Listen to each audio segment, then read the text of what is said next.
Burkina Faso ṣàlàyé ìdí tí kò ṣe fi ọmọ ogun Nàìjíríà 11 tó máa wà ní àhámọ́ rẹ̀ sílẹ̀ àti bàálù wọn tó gbẹ́sẹ̀ lé. Àwọn ọmọ ogun Nàìjíríà 11 tó jẹ́ àwọn awakọ̀ òfurufú 2 àtàwọn ọmọ ogun 9 táwọn aláṣẹ orílẹ̀-èdè Burkina Faso tó máa fi òfin gbé wọ́n sì wà ní àhámọ́ orílẹ̀-èdè náà báyìí. Mínísítà fọ́rọ̀ ààbò àti ààbò àwọn aráàlú ní Mali Daoud Ali Mohamedin ó mà sọ wípé àwọn ṣẹ̀ṣẹ̀ parí ìwádìí lórí ohun tó ṣokùnfà ìdí tí ọkọ̀ òfurufú Nàìjíríà tó fi balẹ̀ sí Burkina Faso àti pé àwọn ṣẹ̀ṣẹ̀ máa pinnu lórí ohun tí wọ́n máa ṣe fún wọn ni. Ó ní pẹ̀lú àṣẹ àwọn olórí orílẹ̀-èdè àwọn ti ní káwọn ọmọ ogun ojú òfurufú wa kí wọ́n wà ní ojú lalákànfin sọ́rí. Mali ó jẹ́ ọ̀kan lára àwọn orílẹ̀-èdè Sahel tí wọ́n sì ń kojú ìkọlù àwọn agbésùmọ̀mí alákatakítí ẹ̀sìn. Ẹ̀wẹ̀ ìjọba Nàìjíríà ó ní àwọn ń ṣiṣẹ́ takuntakun láti gba ìtúsílẹ̀ àwọn ọmọ ogun náà àti láti gba ọkọ̀ òfurufú ológun C-130 tí àwọn aláṣẹ Burkina Faso tí wọ́n fi òfin tí wọ́n fi gbà kalẹ̀. Agbẹnusọ iléeṣẹ́ tó ń rí sí ọ̀rọ̀ ilẹ̀ òkèrè Kìmíẹ́bì Ebiẹ̀fà ó mà sọ wípé ìjọba Nàìjíríà ó ti ń bá àwọn aláṣẹ Burkina Faso ó ti ń bá wọn sọ̀rọ̀.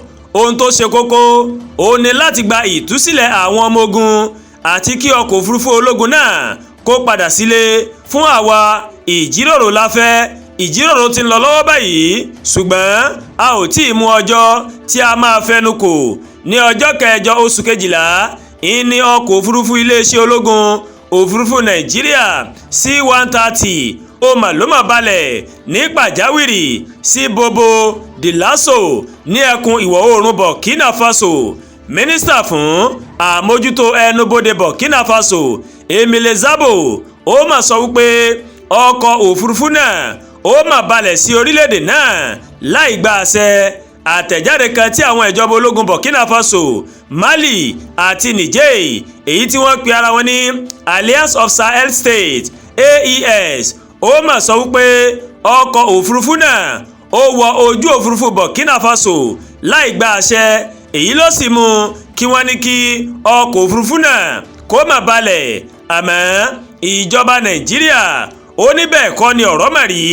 Àwọn aláṣẹ mà sọ wípé níṣe ni ọkọ̀ òfurufú náà ó mà ló mà ṣàdédé yọnu nígbà tí wọ́n wà lójú òfurufú.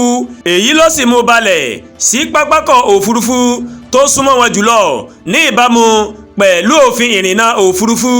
Gẹ́gẹ́ bí àtẹ̀jáde kan tí agbẹnusọ iléeṣẹ́ ológun òfurufú Nàìjíríà Ehime Ejademe tó mà fi síta ní ọjọ́ 9 oṣù kejìlá ó ní orílẹ̀-èdè Portugal ń làwọn ọmọ ogun náà ó ní wọ́n ti ń bọ̀ kó tó di wípé ó mà balẹ̀ sí pápákọ̀ òfurufú tó mà súnmọ́ wọn jùlọ nígbà tí ọkọ̀ náà tó mà yọnu. Àtẹ̀jáde náà ó wá fi kọ́rọ̀ rẹ̀ pé àwọn ọmọ ogun náà wọ́n wà láyọ̀ àti pé àwọn aláṣẹ orílẹ̀-èdè tí wọ́n wà wọ́n ń ṣe ìtọ́jú wọn kò sọ bóyá àwọn ọmọ ogun náà wọ́n wà ní àhámọ́ o.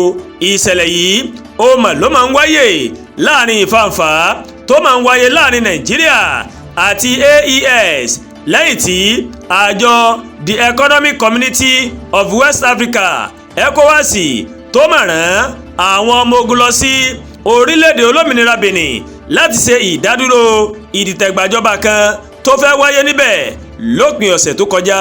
Àdúràgbà Olúwatóyìn ló ń kàròyìn sí létí o láti kàn ní eyayorubaworldtv. Bẹ́ẹ̀ ṣe ń wò wá ẹ máa bá wa like ẹ máa share ẹ dẹ̀ máa comment. Ẹ má tún gbàgbé láti bá wa subscribe sórí YouTube channel wa kẹ́ wọ́n bá wa tẹ notification bell láti lè máa mọ àwọn ètò wa lọ́kọ̀ọ́jọ̀kan tó bá ti gorí ìkànnì yìí. A kù sí mi òpin ọ̀sẹ̀ o ọ̀pọ̀ sí mi báyìí lèmi àti yóò ṣe lókè èèpẹ̀.